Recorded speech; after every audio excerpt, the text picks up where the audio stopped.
I want to do a little bit of everything. What's the best lens? Is a nifty 50 should I get? What's a good budget lens? What about the 24-70 lens? What lens should I get for nature photography?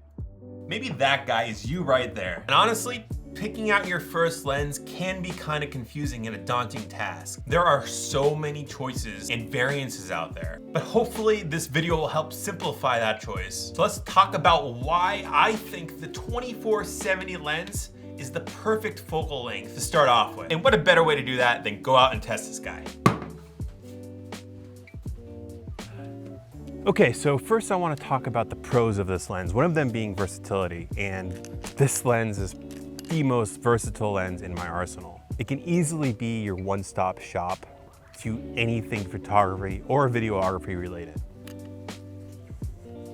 So what do I mean by the 24-70 being a versatile lens? Well, when you're talking 24 millimeters, you can shoot a lot of landscape photography, scenery, waterfalls, stuff like that. Kind of like if I want to take a shot of this creek right here, I'd slap it right into 24, throw in an f5.6 so more things are in focus, and take a quick snap.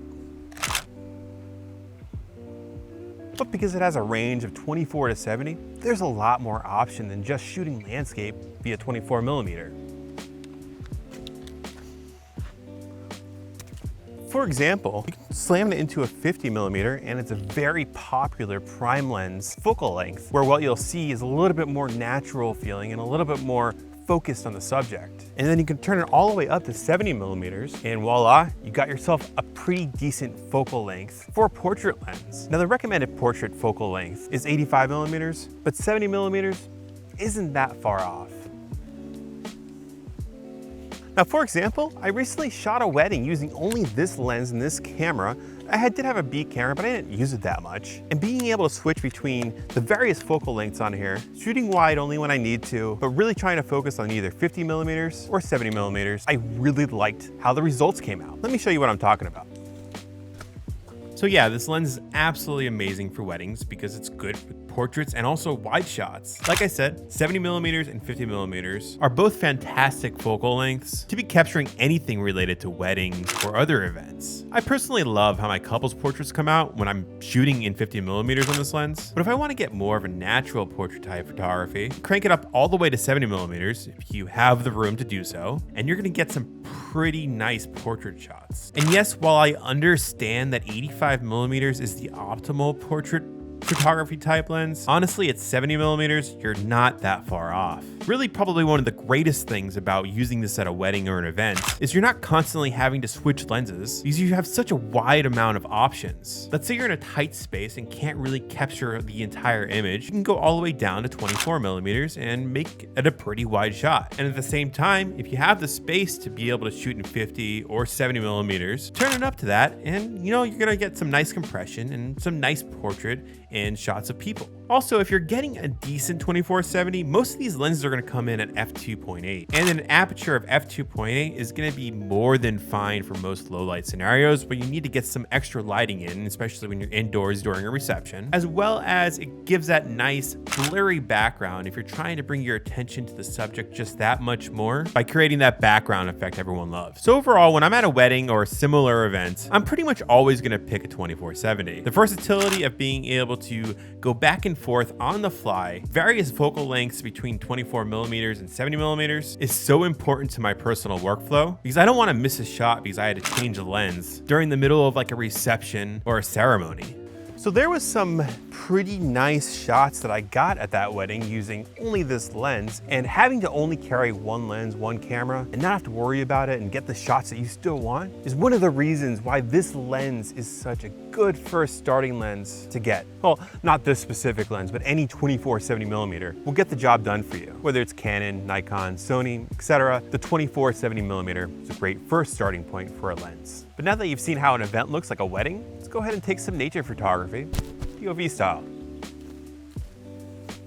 Okay, so like I was saying, 24 millimeters is absolutely fine for landscape photography. And often people sleep on, zooming in at 70 millimeters to get more unique landscape shots. So being that it has a focal range of 24 to 70 gives you a lot of options for landscape and nature photography, whether you want to focus in on a subject or really introduce your audience to the overall environment. 24 millimeters is plenty wide. Sure, you can get something that's 12 or 14. You'll get a wider lens, but quite often at 24 millimeters, you should be able to move to get the shot that you want just fine. Like I said, at 70 millimeters, you can zoom in on details. For example, for this shot right here, I was standing on top of a bridge and I really wanted to focus in on the waterfalls. With the proper wide angle lens, I really wouldn't be able to do just that. So having this lens gives me the versatility I need to zoom in on my subject and capture the shot that I actually want. So basically what I'm talking about here is when you're hiking, traveling, backpacking, anything like that,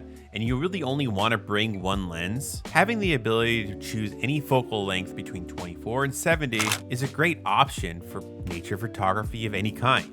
Okay, so obviously this is the Sigma 2470 like you saw in the video. It's my go-to first lens and something I feel extremely comfortable with carrying with me at all times. I feel like I can get away with most things just with this lens alone. But if Sigma's not your cup of tea, there's options out there for you. If you like the pictures from the Sigma lens, for Sony it's gonna run you about 1100 new or 1000 used, and you can get the Canon equivalent of this lens for about 1300 new and around 1100 used. And the price for Nikon and Lumix is all roughly around that same ballpark as well. One of the great things about this lens is because it's so versatile and very sought after, the resale value is nothing to joke about. Let's say you want to upgrade to like a G Master lens or like the Canon equivalent to a G Master lens.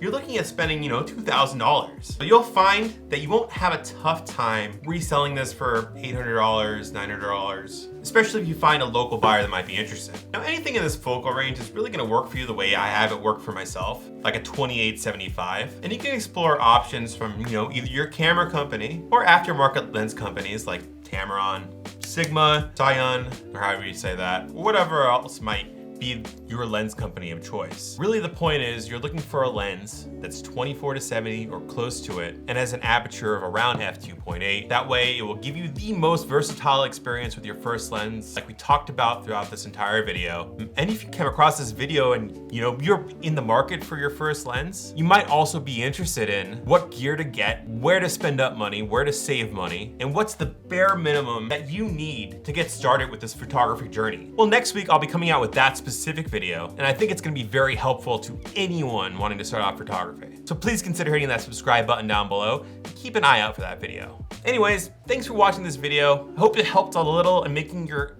daunting lens choice. Again, the versatility of this lens at 24-70 millimeters and an aperture of f2.8 means I can go to an event with just this lens and not have to worry about changing it as much. So I really think it's a good option. Again, thanks for watching this video, and I'll catch you in the next one.